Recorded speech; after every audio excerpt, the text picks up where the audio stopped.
سجل ابیہا کے ساتھ والی کرسی پر بیٹھ گئی، جبکہ زاروں نے ثانیہ کے ساتھ بیٹھنے کی بے جیم الف لت چھیدی تین سجل کے ساتھ والی کرسی سنبھال لی۔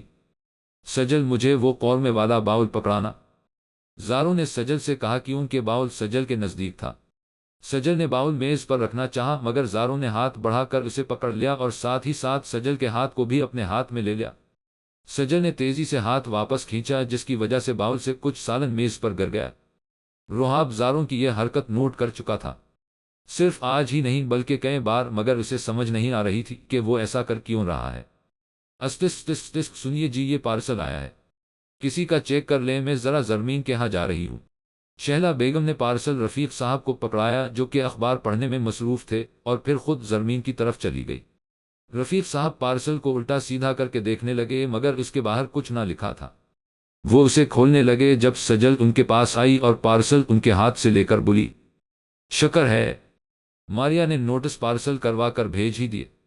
بڑے ابا، یہ میرے نوٹس ہیں، آپ کو تو پتا ہے نہ کہ میرا بیگ بس اسٹینڈ پر گر گیا تھا، اس لیے منگوائے ہیں اپنی دوست سے۔ چلو اچھا کیا، جاؤ شاباش، دل لگا کر پڑھو۔ بڑے ابا یہ کہتے ہوئے پھر سے اخبار پڑھنے میں مصروف ہو گئے۔ سجل اسی لیے لان میں آ گئی اور کرسی پر بیٹھ کر پارسل کھولنے لگی، مگر یہ کیا، اس کے اندر نوٹس نہیں بلکہ چند تصویریں تھیں، جو کہ روحاب کی تھیں، اور وہ بھی کسی لڑکی کے ساتھ۔ ان تصویروں میں وہ لڑکی روحاب کے ساتھ چپک کر کھڑی تھی۔ اس لڑکی نے کپڑے ایسے پہن رکھے تھے جو دیکھنے لائق نہیں تھے، جبکہ روحاب نے شرٹ نہیں پہنی ہوئی تھی۔ وہ دونوں کسی بیچ پر تھے۔ سجل ان تصویروں کو دیکھ کر ہکا بکا رہ گئی، آنکھیں پھٹنے کی حد تک کھل گئی۔ ارے دکھاؤ سجل، یہ تم کس کی تصویریں دیکھ رہی ہو؟ ثانیہ شاید ابھی آئی تھی۔ کچھ نہیں آپی، میری تصویریں ہیں، میری یونیورسٹی فیلو کے ساتھ انہیں ہی دیکھ رہی تھی۔ سجل نے جھوٹ بولا۔ ہاں تو دکھاؤ تو صحیح، جس کے ساتھ بھی ہے۔ ثانیہ نے سجل کے ہاتھ پیچھے کرنے کے باوجود بھی تصویریں اس کے ہاتھ سے لے لے۔ اس سے پہلے کہ وہ تصویریں دیکھتی سمرین بیگم ان کے پاس چلی آئے۔ ارے آ گئی تم ثانیہ، چلو اب جلدی چلیں بازار، ورنہ واپسی پر لیٹ ہو جائیں گے۔ ہاں چلیں، میں آپ کو ہی لینے آئی تھی، یہ پکڑو، بعد میں دیکھوں گی انہیں۔ ثانیہ سجل کو تصویریں واپس پکڑاتی سمرین بیگم کے ساتھ باہر نکل گئی۔ سجل نے سکون کی سانس اندر اتارتے ہوئے شکر ادا کیا، کیونکہ وہ جانتی تھی کہ اگر ثانیہ نے یہ تصویریں دیکھ لیں تو وہ روحاب کو سب کے سامنے ذلیل کر کے رکھ دے گی، اور دو چار الزام تو خود سے ہی لگا ڈالے گی۔ سجل یہ تصویریں روحاب کو دکھانے کے لیے اب بے صبری سے اس کا انتظار کرنے لگی۔ سجل کو یقین تھا کہ روحاب کبھی بھی کسی لڑکی کے ساتھ ایسی تصویریں نہیں بنوا سکتا، مگر نہ جانے کیوں اسے اتنا یقین تھا۔ شاید یہ بابا جی کی باتوں کا اثر تھا۔ ثانیہ زاروں کے موبائل پر سمرین کا فون سن رہی تھی۔ جب فون بند ہوا تو ثانیہ نے موبائل سائڈ پر رکھنا چاہا، مگر پھر رکھتے رکھتے کچھ سوچ کر رکھ گئی۔ زاروں اپنے موبائل کے ساتھ ہی لگا ہوا تھا۔ جب سمرین کا فون آ گیا، زاروں کو شاید لاک لگانا یاد نہیں رہا تھا۔ اس نے ایسے ہی موبائل ثانیہ کو پکڑا دیا اور کمرے سے نکل گیا۔ ثانیہ یہ سوچتے ہوئے کہ ہر وقت موبائل کو لاک لام گاف الف لت چھیدی تین رکھتا ہے، آج دیکھ ہی لوں کہ آخر اس میں ایسا ہے۔ ثانیہ نے سب سے پہلے فون کالز چیک کی اور اس کے بعد میسجز، مگر وہاں زاروں کے دوستوں اور فیملی کے علاوہ کسی کی کالز اور میسج نہیں تھے، زیادہ تر میسجز موہت کے تھے۔ اس کے بعد اس نے گیلری کھولی اور تصویریں دیکھنے لگی، زیادہ تر تصویریں سجل کی تھی۔ چند تصویریں دیکھنے کے بعد وہ ایک تصویر پر رکھ گئی۔ یہ تصویر ثانیہ اور سجل کی تھی۔ ثانیہ کی تصویر پر سرخ رنگ کا بڑا سا کروس کا نشان لگایا گیا تھا، جبکہ سجل کی تصویر پر بڑا سا سرخ رنگ کا دل بنا ہوا تھا۔ ثانیہ اتنی کم عقل نہیں تھی کہ محبت اور نفرت کے ان نشانوں کو سمجھ نہ سکتی۔ اس سے پہلے کہ وہ باقی کی تصویریں دیکھتی، زاروں نے موبائل اس کے ہاتھ سے چھین لیا۔ کس کی اجازت سے تم میرے موبائل کی تلاشی لے رہی ہو؟ کیا ڈھونڈنا چاہ رہی تھی اس میں سے؟ زاروں کو اس کی اس حرکت پر بے تحاشا غصہ آیا۔ جو ڈھونڈنا چاہ رہی تھی وہ تو مجھے مل گیا ہے۔ کیا مطلب کیا مل گیا تمہیں؟ زاروں کو سمجھ نہ آئی۔ تمہاری محبوبہ کی تصویریں، تمہیں شرم تو نہیں آتی؟ میری ہی بہن کے ساتھ چکر چلاتے ہوئے اسے تو میں دیکھ لوں گی، مگر تم بتاؤ کہ تمہارے دماغ میں کیا چل رہا ہے جو تم اس کے زیادہ سے زیادہ قریب رہنے کی کوشش کرتے ہو؟ کیوں اسے چھونے کے بہانے ڈھونڈتے ہو؟ آخر کیوں تم نے صرف اسی کی تصویریں اپنے موبائل میں سنبھال کر رکھی ہوئی ہیں؟ بولتے نہیں آخر کیوں؟ کیونکہ میں سجل سے محبت کرتا ہوں۔ سن لیا تم نے؟ محبت کرتا ہوں میں اس سے کیونکہ وہ اس قابل ہے، اور نفرت کرتا ہوں تم سے کیونکہ تم اس کے قابل ہو۔ سمجھ میں آیا تمہارے؟ زارون ثانیہ کے اس طرح بدتمیزی سے چلانے پر ایک ایک لفظ پر زور دیتا ہوا بولا، جبکہ ثانیہ نے کسی بکھری ہوئی شیرنی کی طرح اس پر حملہ کیا، اسے کالر سے پکڑ کر اپنی طرف اس طرح سے کیا کہ اس کی شرٹ کے دونوں بٹن کھل گئے، اور کالر کے پھرنے پر زاروں کو اپنی گردن پر جلن سی ہونے لگی۔ اگر تمہیں سجل سے محبت تھی تو اس سے شادی کرنے کی بے جیم الف لت چھیدی مجھ سے شادی کیوں کی، مجھے دھوکے میں کیوں رکھا؟ پہلی بات تو یہ کہ مجھے سجل سے محبت تھی نہیں، بلکہ ہے اور ہمیشہ رہے گی، مگر افسوس تو اس بات کا ہے کہ محبت کا یہ جذبہ میرے دل میں پیدا ہی تب ہوا جب دونوں گھروں میں شادی کی تیاریاں زوروں پر تھیں، اور دوسری بات تمہیں دھوکہ دینا ہی تو میرا مقصد تھا۔ مائی ڈیئر وائف، تم جس گمان میں ہونا کہ میں تم سے بے تحاشا محبت کرتا ہوں یا تم جیسا اس دنیا میں کوئی نہیں، تو آج سن ہی لو مجھ سے کہ تم جیسی لالچی لڑکی سے کوئی محبت کر ہی نہیں سکتا، اور ہاں واقعی میں تم جیسا اس دنیا میں کوئی بھی نہیں ہے۔ تم جیسی گھٹیا مکار اور لالچی لڑکی واقعی میں دنیا میں کہیں بھی نہیں۔ تم کہنا کیا چاہتے ہو آخر؟ ثانیہ کا بس نہیں چل رہا تھا کہ وہ اس کا منہ نوچ ڈالے۔ یاد ہے تمہیں وہ دن آج سے 5 سال پہلے جب میں نے تمہیں پرپوز کیا تھا اور تم نے بدلے میں کیسے مجھے ذلیل کر کے رکھ دیا تھا، کس بے دردی سے مجھے ٹھکرایا تھا؟ وہ وقت آج بھی مجھے یاد ہے، اور تمہارا کہا گیا ایک ایک لفظ ہر وقت میرے دماغ میں گردش کرتا رہتا ہے۔ یہی کہا تھا نہ تم نے کہ آخر ہے ہی کیا تمہارے پاس کماتے ہو نہیں، تم ایک بس خالی اچھی شکل ہی ہے تمہارے پاس، اور اگر میں اس شکل پر ہی مر گئی تو بعد میں روٹی کپڑے کو ہی ترستی رہوں گی، کیونکہ میرے جو خواب ہیں وہ تم کسی بھی صورت پورے نہیں کر سکتے۔ یہ عام سے کھانے کپڑے جو تم لوگوں کے لیے تو خاص ہیں مگر میری نظر میں کچھ بھی نہیں ہے، اور تم مجھے یہی دلا کر ساری زندگی احسان کرتے رہو گے۔ تم سے اچھا تو وہ رہاب ہے جو کہ انسپکٹر کے عہدے کے لیے چن لیا گیا ہے، اور اب دیکھنا کیسے ترقی کرتا ہے۔ اگر میں شادی کروں گی تو اس سے ہی کیا ہوا جو وہ مجھ سے محبت نہیں کرتا، تم دیکھنا بہت ہی جلد کرنے لگ جیم الف لت چھیدی گا، کیونکہ میں جس چیز کو اپنی طرف لانا چاہوں اور وہ نہ آئے، ایسا کبھی ہو ہی نہیں سکتا۔ جس دن کچھ بن جاؤ گے نہ، اس دن آنا میرے پاس ہونے ہے، جیب میں ایک آنا نہیں اور آیا ہے پرپوز کرنے۔ کیا تمسخر اڑایا تھا تم نے میرا؟ آج تک وہ باتیں میرے دل میں کسی شعلے کی طرح بھڑک رہی ہیں، ان کی تپش نے جلا کر رکھ کر دیا ہے میرے دل کو، مگر میں نے بھی سوچ لیا تھا کہ تم نے تو مجھے اپنائے بغیر ٹھکرایا ہے، نہ میں تمہیں اپنا کر ٹھکراؤں گا۔ تمہیں وہ سب آسائشیں دوں گا جن کے تم نے خواب دیکھے، اور پھر جب تم ان پر غرور کرنے لگ جاؤ تو ایک ساتھ سب چھین لوں گا۔ جس طرح تم نے مجھے رد کیا تمہیں بھی ویسے ہی رد کروں گا، ایسی مار ماروں گا کہ اٹھنے کے قابل نہیں رہو گی۔ تم جانتی ہو نا کہ میں نے آج تک اپنے مطلق ایک بات بھی برداشت نہیں کی، جب تک اینٹ کا جواب پتھر سے نہیں دے دیا میرے دل کو ٹھنڈ نہیں پڑی۔ تم ایک لالچی مکار اور بے حس لڑکی ہو، میرے دل میں تمہارے لیے عزت اور محبت رتی بھر بھی نہیں رہی۔ زارون بول نہیں رہا تھا بلکہ زہر اگل رہا تھا۔ اتنا بڑا دھوکہ دیا تم نے مجھے، اتنا بڑا کھیل رچایا میرے ساتھ، تمہیں تو میں چھوڑوں گی نہیں، گھٹیا انسان۔ ثانیہ پاگلوں کی طرح اس کا کالر پکڑے چلانے لگی، اور پھر سائڈ ٹیبل پر پڑا لیمپ اٹھا کر اس پر وار کرنے لگی، مگر زاروں نے مسکراتے ہوئے لیمپ اس کے ہاتھ سے لیا اور بولا، اب ملا نا مجھے سکون؟ بڑے خواب دیکھے تھے میرے ساتھ انگلینڈ جانے کے، تمہاری اطلاع کے لیے عرض ہے کہ میرا انگلینڈ میں کوئی ذاتی گھر نہیں ہے، بس ایک فلیٹ ہے جس میں رہتا ہوں۔ ویسے مجھے خواب معلوم تھا جب میں انگلینڈ چلا جاؤں گا تو تمہارے ارادے بدل جائیں گے، تم بچتاؤ گی مجھے ٹھکرا کر، اور تمہیں تو معلوم ہی نہیں کہ میں تمہیں پرپوز کرنے کے بعد بتانے ہی والا تھا کہ اسی مہینے میں انگلینڈ جا رہا ہوں، مگر نہیں، تم نے تو میری کوئی بات سنی ہی نہیں۔ اس کے بعد مجھے معلوم تھا کہ وہاں سے واپس آنے پر تمہیں دوبارہ پرپوز کروں گا تو تم انکار نہیں کرو گی بلکہ جھٹ سے ہاں کر دو گی، اور میری سوچ بالکل ٹھیک تھی۔ تم نے تو عیش پرستی کی خاطر رحاب کو بھی ٹھکرا دیا، اور اس کے رشتے سے انکار کر کے میری دولت کی چاک و چوبند دیکھ کر میری طرف آ گئی۔ ویسے کتنی کو ہوش ہے تمہیں پیسے کی، مجھے تو شرم آتی ہے تمہیں اپنی بیوی کہتے ہیں، مگر ہاں ایک بات تم میری کان کھول کر سن لو، میرا نام زارون ہے، اور زارون جب تک اپنی کی گئی بے عزتی کا بدلہ لے نہ لے چین سے نہیں بیٹھتا۔ تمہاری عیش کے دن اب ختم ثانیہ بی بی، کیونکہ بہت جلد میں تمہیں طلاق دینے والا ہوں، کیونکہ تم اس قابل ہی نہیں کہ میری کہلا سکو۔ پہلے تو میں نے سوچا تھا تمہیں طلاق دے دوں گا اور یہاں سے چلا جاؤں گا، مگر اب جب کہ سجل ہی سجل میرے دل و دماغ پر سوار ہے تو ایسا ہو سکتا ہے کیا کہ تمہیں چھوڑنے کے بعد اسے اپنا نہ بناؤ؟ تم ثانیہ بی بی اپنائے نہیں ٹھکرائے جانے کے قابل ہو۔ زاروں نے اسے اس کی اوقات یاد دلائی۔ ہاں ہاں تو دے دو مجھے طلاق، مجھے بھی کوئی شوق نہیں ہے تمہارے ساتھ رہنے کا، اور تم کیا مجھے طلاق دو گے؟ میں ہی تم سے خلع لے لوں گی، اور یہ جو تم اس بھول میں ہو نا کہ مجھے طلاق دے کے سجل سے شادی کر لو گے، یہ تو تم سوچنا بھی مت، کیونکہ تم جیسے گھٹیا انسان جس نے مجھے طلاق دی اس کے ساتھ میرے ماں باپ اپنی دوسری بیٹی کا رشتہ تو بھول کر بھی کرنے سے رہے۔ اور دوسری بات، سجل کی شادی روحاب کے ساتھ طے کی جانے والی ہے اور اس بات سے تم شاید بے خبر ہو۔ ثانیہ نے ہونٹوں پر تلخ مسکراہٹ لیے اسے ایسے بتایا جیسے اس کے تمام پلان پر پانی پھیرنے کی کوشش کی ہو۔ بے خبر نہیں بلکہ باخبر کہو، کیونکہ تم سے پہلے یہ بات میں ماما سے جان چکا ہوں کہ تمہارے گھر میں روحاب کا رشتہ سجل کے لیے مانگنے کی کھچڑی کتنے دنوں سے پک رہی ہے۔ مگر ڈیئر وائف، ایسا کبھی نہیں ہوگا، سجل کی شادی مجھ سے ہی ہوگی، یہ دیکھ لینا تم۔ اب جب کہ تم سب کچھ جان چکی ہو اور اس گھر میں صرف چند دن کی مہمان ہو تو ایسا کرو، یہ پکڑو میرا موبائل اور باقی کی تصویریں بھی آرام سے بیٹھ کر دیکھو۔ زاروں نے اسے موبائل تھمایا تو ثانیہ نے غصے سے اسے دیوار کے ساتھ دے مارا۔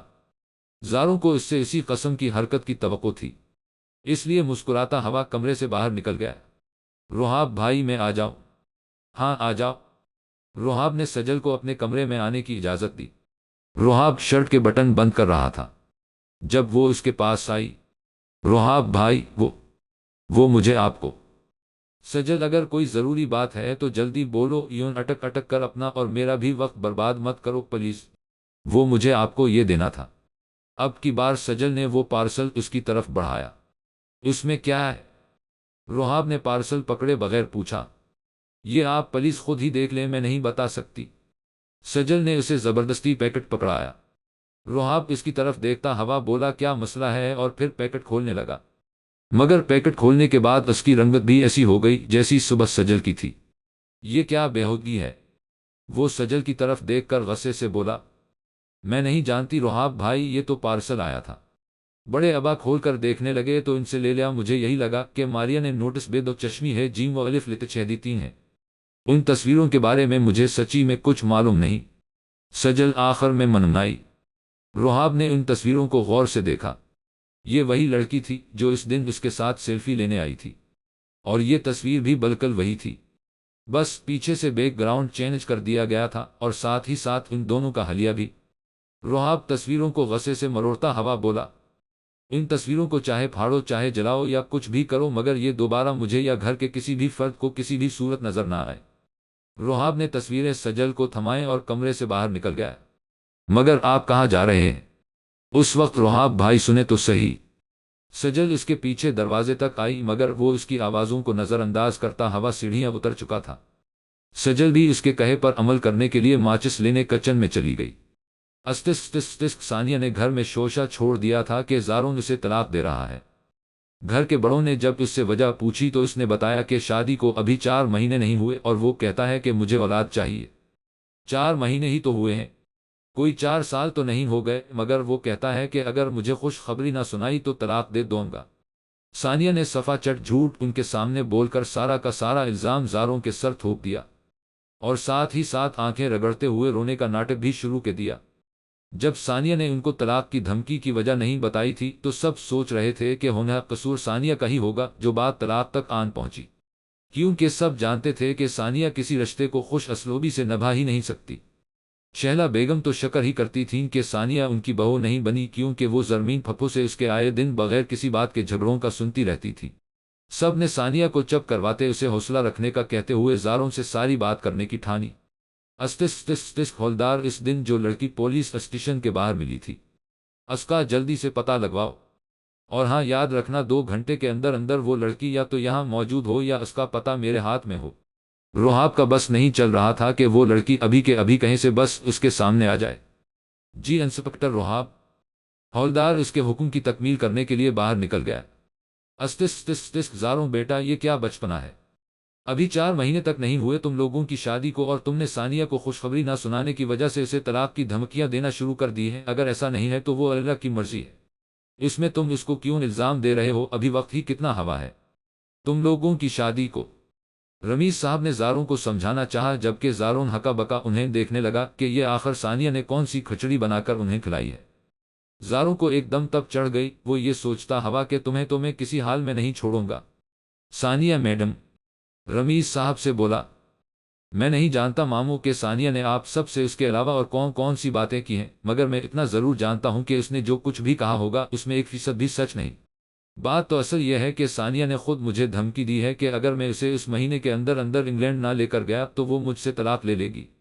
روز مجھ سے اسی بات پر لڑتی ہے، گھر کا سکون برباد کر کے رکھ دیا ہے۔ اگر آپ کو یہ جھوٹ لگ رہا ہے تو آپ ماما سے پوچھ لیں، ہماری لڑائی کا حرف حرف ان تک آسانی سے پہنچتا ہے۔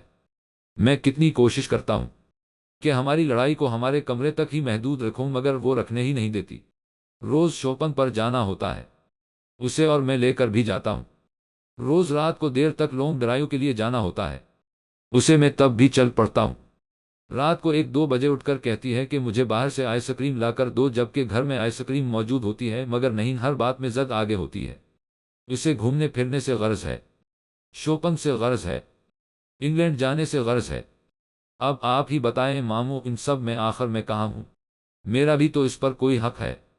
مگر اس کا کہنا ہے کہ شادی سے پہلے تو تم کہتے تھے کہ تمہیں انگلینڈ لے کر جاؤں گا اور میں شادی کے لیے مان گئی۔ اب آپ ہی بتائیں ماموں، اس کا مطلب یہی ہوا کہ اس نے مجھ سے شادی صرف یہاں سے دور انگلینڈ جانے کے لیے کی تھی؟ اس نے جو بات آپ کو بتائی ایسا کچھ بھی نہیں ہے، بلکہ سچ تو یہ ہے۔ میں خود اکثر اس سے اس بارے میں بات کرتا ہوں تو کہتی ہے کہ وہ ابھی بچوں کے جھنجھٹ میں نہیں پڑنا چاہتی، 2-3 سال تک آزادی سے رہنا چاہتی ہے۔ اگر آپ کو یقین نہیں تو بلائیں اسے اور پوچھیں اس سے۔ زاروں نے جو بچوں والی بات کہی وہ واقعی میں سچ تھی۔ زاروں کی بات سننے کے بعد رمیز صاحب کو تو چپ ہی لگ گئی۔ وہ کیا سب ہی جانتے تھے کہ ثانیہ کی فطرت شروع سے ہی مطلبی اور خود غرض ہے؟ بچپن سے لے کر اب تک وہ ہر بات پہ جھوٹ بولتی آئی تھی اور صرف اپنا مطلب ہی تلاش کرتی آئی تھی۔ مگر رمیز صاحب کو لگا تھا کہ ان کی بیٹی کم از کم شادی کے معاملے میں تو اتنا بڑا جھوٹ نہیں بولے گی۔ رفیق صاحب زاروں کی ساری بات سننے کے بعد بولے، زاروں بیٹا، میں تمہیں کسی بھی بات میں غلط نہیں مانتا، قصور ثانیہ کا ہے، مگر چلو اس بار اس کی باتوں کو یہ سمجھ کر نظر انداز کر دینا کہ تھوڑی کم عقل ہے، نہ سمجھ ہے ابھی، مگر خیر تمہاری ممانی سمجھا دے گے اسے۔ تم ثانیہ کو لے کر نہیں جاؤ گے، تم گھر جاؤ، شام کو ثانیہ خود تمہارے پاس موجود ہوگی۔ بہتر ہے کہ اسے اس کی غلطی کا احساس کرایا جائے اور وہ خود تمہارے پاس آئے۔ جی بہتر بڑے ماموں۔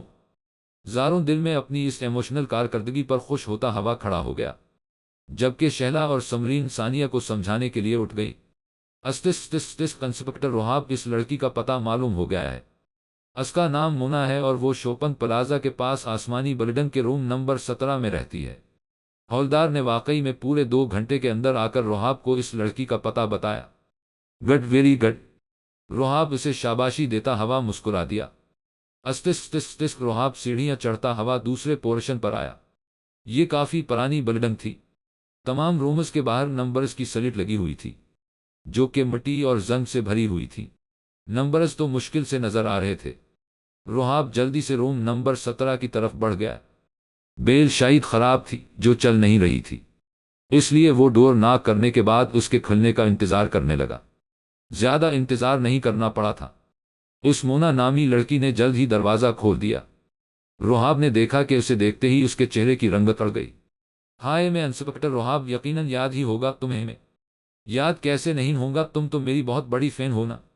وہ پہلے تو گھبراتی ہوئی سر ہلانے لگی، مگر پھر جلد ہی اپنی گھبراہٹ پر قابو پاتی ہوئی بولی، جی آپ کو کیسے بھول سکتی ہوں، ابھی اس دن ہی تو آپ کے ساتھ تصویر۔ اس نے بولتے بولتے زبان دانتوں تلے دبائی۔ اچھا ہوا یہ بات تم نے خود ہی کہہ دی، ورنہ مجھے ہی شروع کرنے کی زحمت کرنی پڑتی۔ سنو لڑکی، میرے پاس نہ ہی زیادہ وقت ہے اور ہوتا بھی تو مجھے بالکل شوق نہیں ہے اپنا قیمتی وقت برباد کرنے کا، اس لیے اب جلدی سے بتا دو کہ ان تصویروں کا کیا چکر ہے۔ جی میں سمجھی نہیں۔ وہ لڑکی شاید اتنی جلدی حقیقت اگلنے نہیں والی تھی۔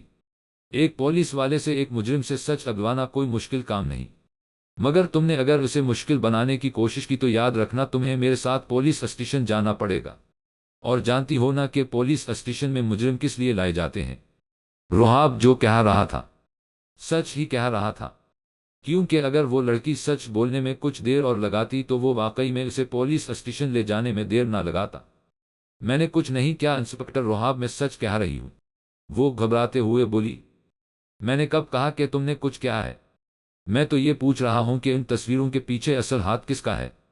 کون ہے آخر جسے میرے ہاتھوں مرنے کا کچھ زیادہ ہی شوق ہے؟ وہ لڑکی ادھر ادھر دیکھتے ہوئے ہاتھوں کی انگلیاں چٹکارنے لگی جیسے بھاگنا کا راستہ تلاش کر رہی ہو۔ روحاب اس کی ایک ایک حرکت نوٹ کر رہا تھا۔ پھر روحاب نے اچانک ہی پستول نکال لی۔ روحاب کا ارادہ گولی چلانے کا بالکل بھی نہیں تھا، ہاں مگر اسے ڈرانے کا ضرور تھا۔ کیونکہ وہ بتانے میں وقت بہت لگا رہی تھی اور روحاب کو اس انتظار سے سخت کوفت ہو رہی تھی۔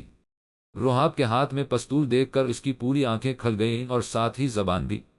یہ سب میں نے جان بوجھ کر نہیں کیا، بلکہ ایسا کرنے کو مجھے کسی نے بولا تھا اور اس کام کے پیسے بھی دیے تھے۔ میرا کام صرف آپ کے ساتھ تصویریں بنوانا تھا۔ ان تصویروں میں رد و بدل میں نے نہیں بلکہ انہوں نے کی ہے۔ کون ہے؟ روحاب دانت پیستا ہوا بولا۔ اس پر اس لڑکی نے اس ہستی کا نام بتا دیا جو روحاب کو سب کی نظروں میں گرانے کے چکر میں تھی، جبکہ روحاب کو وہ نام سن کر اپنے کانوں پر یقین نہ آیا۔ ثانیہ شام کو اپنے سسرال موجود تھی۔ اس کے چہرے سے صاف معلوم ہو رہا تھا کہ اسے یہاں زبردستی بھیجا گیا ہے۔ شہلا اور سمرین نے پہلے تو اسے پیار سے سمجھایا، مگر جب وہ نہ سمجھی تو سمرین غصے سے بولے، جب تک تم کنواری تھی تب تک ہمارا تم پر زیادہ حق تھا، اور بچپن سے لے کر اب تک ہم تمہاری ضد اور من مانیوں کو مانتے آئے ہیں، مگر اب تم شادی شدہ ہو، ہم سے زیادہ تم پر اب تمہارے شوہر کا حق ہے۔ وہ جو کہتا ہے اسے مانا کرو اور آئے دن کے لڑائی جھگڑوں سے اسکی اور اپنی زندگی اجیرن مت کرو۔ سال 2 سال بعد وہ یہاں آتا ہے اس لیے کہ سارا سال محنت کرنے کے بعد وہ 1-2 مہینے اپنے گھر والوں کے ساتھ سکون سے رہ سکے، مگر تم اس کے سکون کو برباد کرنے پر تلی ہوئی ہو۔ خبردار، جو آئندہ تم نے جھوٹی باتیں بنا کر ہمیں زاروں کے خلاف کرنے کی کوشش کی تو تمہاری شادی تمہاری مرضی اور خوشی سے ہوئی ہے، ہم نے کوئی زبردستی نہیں کی تمہارے ساتھ۔ اب اٹھو اور جاؤ، ورنہ میں زاروں کو بولوں گی کہ آؤ اور اپنی بیوی کو جس طرح مرضی یہاں سے لے جاؤ۔ اور ہاں، اب وہی تمہارا گھر ہے، وہیں رہو تو بہتر ہے۔ آئے روز یہاں مت آیا کرو۔ ساتھ ساتھ گھر ہونے کا یہ مطلب نہیں کہ تم سسرال سے زیادہ میکے میں نظر آؤ۔ ثانیہ یہ سوچتی ہوئی کہ یعنی میرا جھوٹ پکڑا گیا، زارون اپنا کہا پورا کر کے ہی چھوڑے گا، وہاں سے پاؤں پٹکتی ہوئی کھڑی ہو گئی۔ روحاب بیٹا، ہمیں تم سے کچھ بات کرنی ہے، یہاں بیٹھو۔ بڑے پاپا اور بڑی ماما نے روحاب کو اپنے کمرے میں بلایا اور بیٹھنے کا کہا۔ جی پاپا، کوئی خاص بات ہے؟ ہاں بیٹا، بات تو خاص ہی ہے، ہم اصل میں تمہاری شادی کے بارے میں سوچ رہے تھے۔ بہت منع کر لیا تم نے مگر اب نہیں، بہت دیر کر لی تم نے مگر اب ہم تمہاری شادی کا فیصلہ کر چکے ہیں۔ مگر پاپا، اتنی جلدی کیا ہے؟ روحاب کو کوئی اور بہانہ نہ سوجھا تو جلدی کا بہانہ کیا ہو گیا ہے؟ روحاب، کس جلدی کی بات کر رہے ہو تم؟ 27ویں میں لگنے والے ہو تم اور ابھی بھی تم کہہ رہے ہو کہ ہم جلدی کر رہے ہیں۔ اب کی بار شہلا بیگم بولے، تمہاری ماما بالکل ٹھیک کہہ رہی ہیں، اب بتاؤ کیا کہتے ہو تم؟ ٹھیک ہے پاپا، اگر آپ لوگ پکا ارادہ کر ہی چکے ہیں تو میں انکار نہیں کروں گا۔ روحاب نے ان کے فیصلے پر سر جھکا دیا۔ یہ ہوئی نہ بات، اب بتاؤ کہ کوئی لڑکی تو پسند نہیں تمہیں؟ رفیق صاحب نے مسکراتے ہوئے پوچھا۔ آپ بھی کیسی بات کر رہے ہیں پاپا، اگر پسند ہوتی تو اب تک منع کیوں کرتا؟ یعنی یہ تو اور بھی اچھی بات ہو گئی کہ اب تمہیں ہماری پسند کی لڑکی پر کوئی اعتراض نہیں ہوگا۔ رفیق صاحب کی بات پر روحاب نے چونک کر سر اٹھایا۔ کیا مطلب؟ آپ نے کوئی لڑکی ڈھونڈ کر رکھی ہے یا ڈھونڈنے کا ارادہ رکھتے ہیں؟ ڈھونڈنے کی ضرورت ہی کیا ہے؟ روحاب بیٹا، اپنی سجل ہے تو صحیح، گھر کی بچی ہے، اپنے ہاتھوں میں پلی بڑھی ہے، پھر بھلا باہر جانے کی کیا ضرورت ہے؟ شہلا بیگم سجل کی بات کرتی ہوئی محبت سے بولے، جبکہ سجل کے نام پر روحاب انہیں حیرت سے دیکھنے لگ گیا۔ کیا ہوا روحاب، تمہیں سجل سے شادی پر کوئی اعتراض ہے؟ دیکھا جیم الف لت شہدیتین تو کوئی کمی نہیں ہے اس میں، ہاں بس تھوڑی سی لاپرواہ ہے۔ نہیں ماما، ایسی بات نہیں، بس میں نے اس کو کبھی اس نظر سے نہیں دیکھا۔ یہ تو ہمیں بھی معلوم ہے روحاب بیٹا، سجل بہت معصوم ہے، ثانیہ کی طرح بالکل بھی نہیں ہے، اور شکر ہے کہ بچپن سے لے کر اب تک اس میں ثانیہ کی کوئی بات نظر نہیں آئی۔ تم دونوں ایک دوسرے کے لیے ہر لحاظ سے بہتر ہو۔ شہلا بیگم سجل کو بہو بنانے کا پکا ارادہ کر چکی تھی۔ ماما، میں ابھی کچھ نہیں کہہ سکتا، مجھے سوچنے کے لیے کچھ وقت چاہیے۔ ہاں ہاں ضرور وقت لو، مگر جواب صرف ہاں۔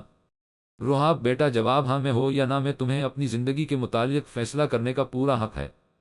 شہلا کی بات منہ میں ہی رہ گئی جب رفیق صاحب نے ان کی بات کاٹی۔ تم بہتر جانتے جو کہ تم سجل کے ساتھ خوش رہ سکتے ہو یا نہیں، اس کے ساتھ تمہارا گزارا ہو سکتا ہے یا نہیں، اس لیے تم آرام سے سوچ کر ہمیں جواب دینا۔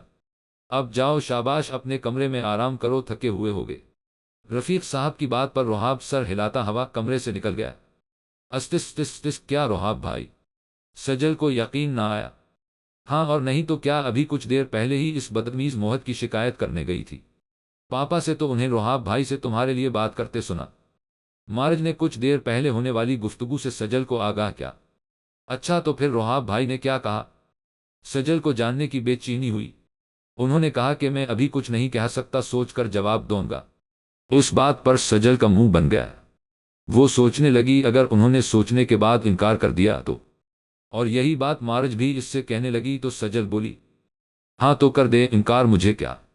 مگر اندر سے تو اس کی بھی خواہش تھی کہ اس رشتے کے متعلق رحاب کا انکار نہیں بلکہ اقرار ہو، اور وہ سوچے بیٹھی تھی کہ اگر ماما پاپا نے اس سے بات کی تو وہ فوراً ہاں کر دے گی۔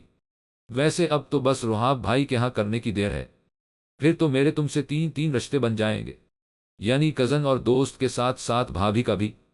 مارج شرارت سے بولی اچھا اب بس کر دو، جو ہوگا دیکھا جیم الف لت چھیدی تین گا۔ سجل نے اسے چپ کروانا چاہا مگر وہ چپ نہ کی۔ کیا مطلب جو بھی ہوگا؟ مطلب انکار یا اقرار؟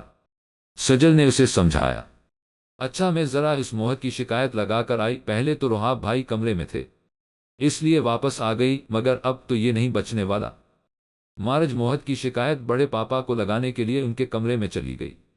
موہت نے اس کے بیگ سے نوٹس نکال کر انہیں پھاڑ کر رومان کے ساتھ مل کے ان کے جہاز بے نون الف لت چھیدی تین تھے اور پھر پورے لان میں ادھر سے ادھر اڑائے۔ مارج کو معلوم ہوا تو ان دونوں پر برس پڑی۔ موہت نے تو اپنے دونوں کان بند کر لیے، مگر رومان کو جب معلوم ہوا کہ جن کے جہاز بنا بنا کر وہ اڑا رہا تھا وہ دراصل مارج کے نوٹس تھے تو جلدی سے وہاں سے کھسک گیا۔ استس تم کیا چاہتے ہو مجھ سے؟ کمرے میں اس وقت دو نفوس موجود تھے، یعنی رحاب اور زارون۔ وہ دونوں ایک دوسرے کے سامنے بیٹھے ہوئے تھے۔ کیا مطلب؟ میں سمجھا نہیں۔ زارون نے انجان بنتے ہوئے پوچھا۔ تم اچھی طرح جانتے ہو کہ میں کس بارے میں بات کر رہا ہوں، اس لیے زیادہ انجان مت بنو۔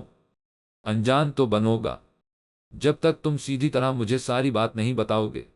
زارون ہونٹوں پر مسکراہٹ لیے بولا سونا نامی لڑکی کو میرے ساتھ تصویریں بنوانے کے لیے بھیجنا اور پھر ان تصویروں میں رد و بدل کر کے ان کا میرے لیے غلط استعمال کرنا، اس سب کے پیچھے تمہارا کیا مقصد تھا؟ رحاب نے بغیر کوئی لگی لپٹی رکھے بغیر ساری بات کہہ ڈالی۔ اوہو تو تمہیں معلوم ہو ہی گیا۔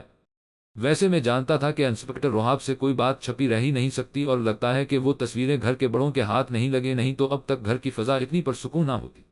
میں یہاں تم سے گھر کی فضا کے متعلق بات کرنے نہیں آیا، بلکہ میں وہ وجہ جاننے آیا ہوں جس کو مد نظر رکھتے ہوئے تم نے بغیر کسی رشتے کا لحاظ رکھے بغیر یہ غلط کام کروایا۔ آخر کیا چاہتے ہو تم مجھ سے؟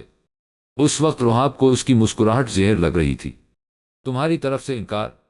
کیا مطلب؟ رحاب کو سمجھ نہ آئی۔ تمہاری طرف سے سجل کے لیے انکار؟ سجل سے شادی سے منع کر دو، کیونکہ سجل صرف میری ہے اور میں اس کی شادی تم سے تو کیا کسی سے بھی نہیں ہونے دوں گا۔ کیا گھٹیا پن ہے؟ رحاب کو ایک دم غصہ آ گیا۔ ڈیئر کزن، یہ گھٹیا پن نہیں بلکہ محبت ہے۔ میں نے وہ تصویریں اس لیے بھیجے تاکہ گھر کے تمام افراد انہیں دیکھیں، اور پھر چھوٹے ماموں اور مامی تو کیا سجل بھی تم سے شادی کے لیے ہرگز راضی نہ ہو، مگر افسوس وہ تصویریں تمہارے ہاتھ لگ گئی۔ زاروں نے افسوس کیا؟ رحاب اس کی بات پر مسکرایا اور بولا سجل مجھ سے شادی کے لیے انکار نہیں کرے گی، کیونکہ تمہاری بے خبری کے لیے تمہیں بتاتا چلوں کہ وہ تصویریں میرے نہیں بلکہ سجل کے ہاتھ لگی تھیں، اور وہ انہیں کسی اور کے پاس لے جانے کی بے جیم الف لت چھیدی تین میرے پاس لے کر آئی تھی، اور پھر میرے کہنے پر ان تصویروں کو جلا بھی ڈالا۔ اس بات سے تم اندازہ لگا سکتے ہو کہ اسے مجھ پر کتنا یقین ہے، اور وہ مجھے کسی کی بھی نظروں میں گرانا نہیں چاہتی۔ بس یہی تو بات ہے۔ رحاب کے اس وقت قسمت تمہارے حق میں تھی، اور آگے بھی میرے حق میں ہی رہے گی۔ رحاب نے اس کی بات بیچ میں کاٹی۔ اور میں جان چکا ہوں کہ ثانیہ نے چاہے جھوٹ ہی بولا ہو کہ تم نے اسے طلاق کی دھمکی دی ہے، صرف چھوٹی سی بات پر، مگر اندر کی بات تو یہ ہے کہ تم واقعی میں اسے طلاق دینے کا ارادہ رکھتے ہو، اور اگر تو تم مرد ہو تو تم کبھی بھی ایسا مت کرنا۔ رحاب کی اس بات پر زاروں نے قہقہ لگایا اور بولا واہ میرے بھائی، کیا بات کہہ دی تم نے، آئی لائک اٹ۔ اور ہاں، اندر کی بات تو تم جانتے ہی نہیں۔ تم جانتے ہی نہیں کہ میں نے ثانیہ سے شادی صرف اپنی انا کو تسکین پہنچانے کے لیے کی تھی۔